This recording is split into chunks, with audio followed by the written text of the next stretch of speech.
I'm Andrew Krapchitz from redballoon.work. A lot of people are obsessing about the labor situation and the numbers coming out on the US labor market. There's some interesting information there, but there's a real danger in focusing too much on that month to month rather than looking at the large macro trends. The US labor market is like a very large ship. It doesn't turn on a dime.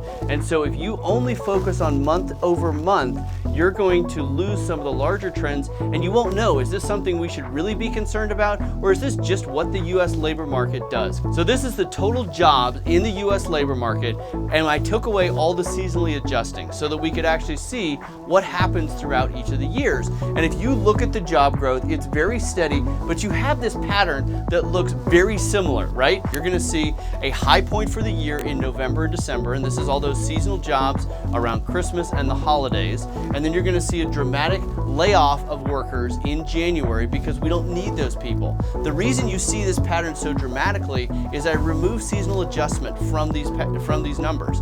So if you remove seasonal adjustment, what's gonna happen is you have a growth from January all the way to the summer, and then summer you actually have a downturn of jobs. Why is that? All these college students that had jobs actually go home for the summer, then you start to see a buildup all the way into the holiday season, and then come January again, you have a dramatic layoff because you don't need those people anymore. This is how the US labor market functions year over year.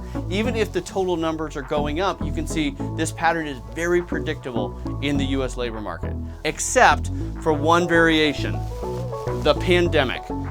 The policies connected with the pandemic produced an enormous disruption in the labor market.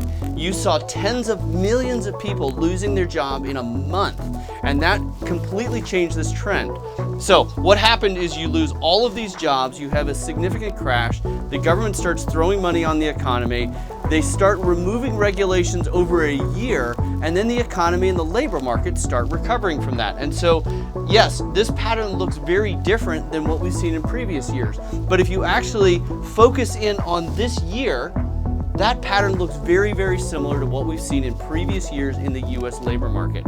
And a lot of people right now are obsessing over the number of people who are being laid off right now compared to last year. You need to understand that last year, 2022, was an anomaly. Usually we have something in the order of 2.1 to 2.4 million layoffs in January every single year. That's just what happens.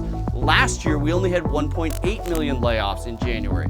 So if you compare this year's January, February to last year's January, February, it's gonna look like we had this dramatic increase in layoffs.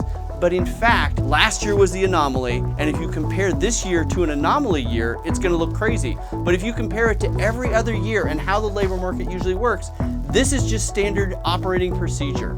And so my encouragement to you is look at the recent labor market data. It's helpful to understand, but you need to understand it in the context of the larger labor market. I'm Andrew Krapchitz from redballoon.work. We want you to be smarter about the labor market. We're going to talk about more of this information in the future, but I hope you have a great day today.